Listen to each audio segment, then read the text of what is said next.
Hello, masayang buhay sa likod ng bahay.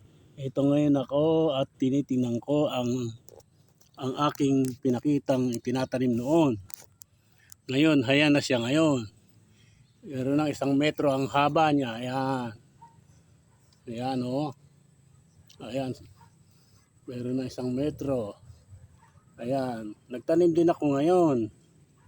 Ayan, nagtanim din ako ngayon. Pero naipakita ko na sa inyo kung paano pagtatanim ko. Kaya heto, ang una kong itinanim. Ayan. Ayan. Ito ngayon na itinanim ko ngayong araw na ito. Kangina. Ngayon lang. Ayan. Ayan. Ito ang tinatawag na red cardinal. Ayan. Ito ngayon siya. Ito ko lang itinanim yan. Yung isa na yun, Peruvian grapes yun. Ito. Peruvian grapes. Binili ko yan sa Batangas. 4 na piras ay 5. Kinahig ng manok yung 4. Yan. Peruvian grapes, mga butter. Ngayon may 2 na. Kailangan ng doktuhan ko yun ng bakal. Yung pinakabalag niya. Yan.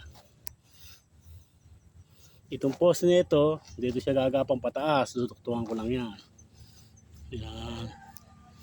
Sana yung 3 puno ko rito ay gumanda rin kapares ito. Ayan, gumanda ang bulas. Oh. Mahaba na ugat. Yan. Yan ang buhay ni Papa Jack. Dito sa likod ng bahay. Magtanim ng magtanim. Upang merong anihin. Yan na, pinapaugat ko yan. Para maging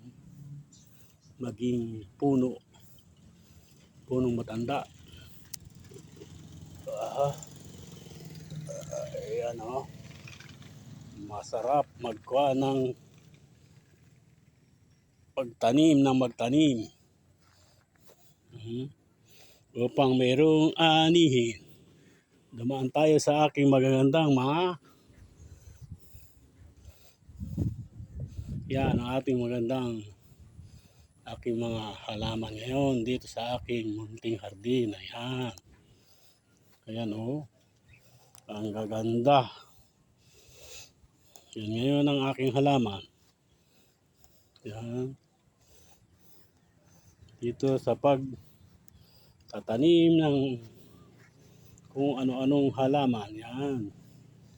Nagpapatubo ako ng mga ganito. Ito pa ang 3 grapes na tanimin ko. Yan. Yan.